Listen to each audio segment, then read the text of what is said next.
do this, actually wrote me into doing it. I don't think he knew my background fully. I started at the Tiffin Police Department here and in 1993, and I was going to Terra Community College at the time, it was called, and I had a computer at home because I was working midnights and I didn't have time to run up to Terra in Fremont and work at the computer lab to do my papers and stuff. So in 95, when our police department, Chief Stevens at the time, no relation, he had PH, I'm with the V, he named me one of the computer administrators at our police department solely for the reason that I had a computer at home.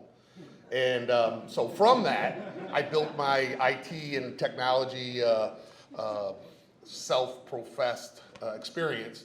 But I was involved early on at the Tiffin Police Department bringing technology, and one of the things was the internet, our Facebook page, our web page, computers in the cars. We were the first small community police department in Northwest Ohio to have laptops in our cruisers. Funny story on that is they were regular laptops, like your home laptops, and we kept sending them back because they were broken under the warranty. And finally, after about the 10th one, they called us and said, why are you sending all these laptops with broken screens and everything? And we told them how we were using them, and they're like, oh, that's way outside of what they're for. So technology is very important in law enforcement, and that's what I was brought here to talk about. And with the advent of broadband, how it's going to affect our county. So the first thing is I read a report on it from the BJA, the Bureau of Justice Administration under the DOJ, in early 2020. So last year, or 2 years ago, they came out with a report where they talked with a lot of rural chiefs of police and sheriffs and just asked them, you know, what is your difficulties? What is the hurdles that you have? So first thing that I acknowledge that rural police departments have been largely ignored or left out of the past conversations, and yet they make up the geographical area of these rural police agencies, make up 72% of the land mass in the United States, rural areas in general. Out of that, we serve a population of about 46 million in the rural areas. So that's a large swath of population that is not part of the broadband network, so to speak. So one of the biggest concerns they felt was lack of funding. That is breaking our backs because we have to fund other things. You know, the technology gap is expensive. So as Tony knows and the commissioners knows, we have the wages and the benefits and vehicles and supplies and equipment and stuff. And then you start coming up to them and saying, hey, I need this new technology. And from that, you know, we're going to have monthly bills. We're going to have recurring software maintenance costs and stuff that we didn't have in the past when we were paper forms. And all we had to worry about was white out, yellow out, and pink out when you had the triplicate paperwork, you know, when you made mistakes. So through that, there was a lack of funds to increase technology. It became a self-reinforcing problem. Is you don't get the new recruits and stuff because they're going to gravitate towards the technology adept urban police departments and stuff that are in time, you know, with the technology.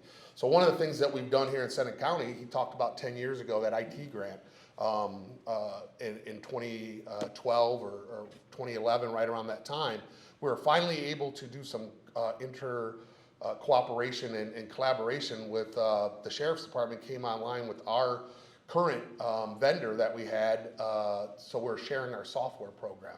We can actually see each other on the screen in the dispatch centers at both places, the cruisers driving around. We could share information between the report gathering and stuff. It makes us more efficient, and that's what broadband does. It just makes agencies, whether it's a law enforcement agency or the businesses or whatever, or farmers, more efficient in what they're doing, but it comes at a cost, obviously. Having MDTs in the cruiser is crucial.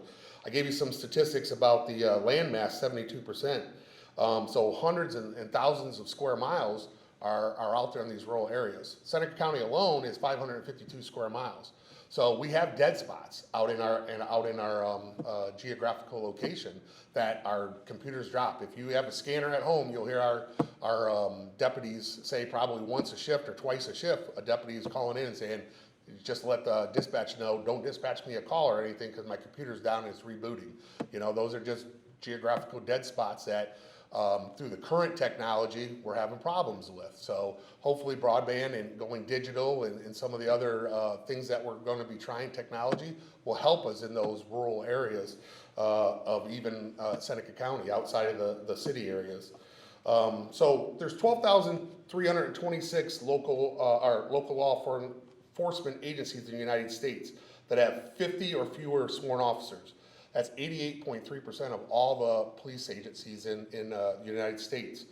Out of that 12,366 number, 93.7% have a population that serves less than 50,000 people. So we're right in that ballpark at 55,000 people here in Seneca County.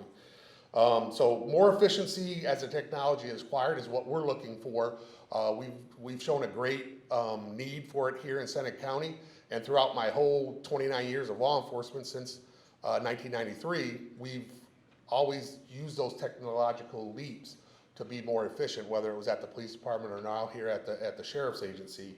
And the last thing I'll leave you with is the big picture. A lot of people don't understand, and so it's up to us as leaders in this room to understand the big picture and the need for it. Like the previous speakers in front of me said, nobody thought electricity or water or plumbing, indoor plumbing would be a need that everybody would need in our country. Some people would live without it, or whatever because of the cost at the time. So hopefully we'll get the cost down, because that's the biggest thing. That's the next thing that you have, is the speed and the access at a reasonable cost. And that's probably the determining factor that, every one of us will make when we have budgets to consider is, can I do it? I want to do it, but can I do it at a cost that's effective? Geography, I already talked about. The dead spots in our county, with better technology and better cell towers and broadband access, we should be able to overcome most of that. There's budget restrictions like I talked about. And the last thing is that the cost is often 3 to 4 times higher than your urban counterparts for the rural areas, because in the urban area, everything is compacted. City size of 7 square miles, you're going to be able to do that infrastructure a lot easier than you are going to out in the rural areas. So I get the pleasure of introducing David Zach. He's got 26 years of economic development experience. I remember when he landed here in Tiffin in 2014. I was part of the city's leadership at the time as chief of police, and I remember he kind of hit Tiffin like a meteorite. It landed in Tiffin, and then it's been nonstop talking since then. But his talk actually he backs up with the actions that he brings to the table. And I don't think I need to go any further than that, because I'm eating into his time. So I will turn it over to Mr. David Zach.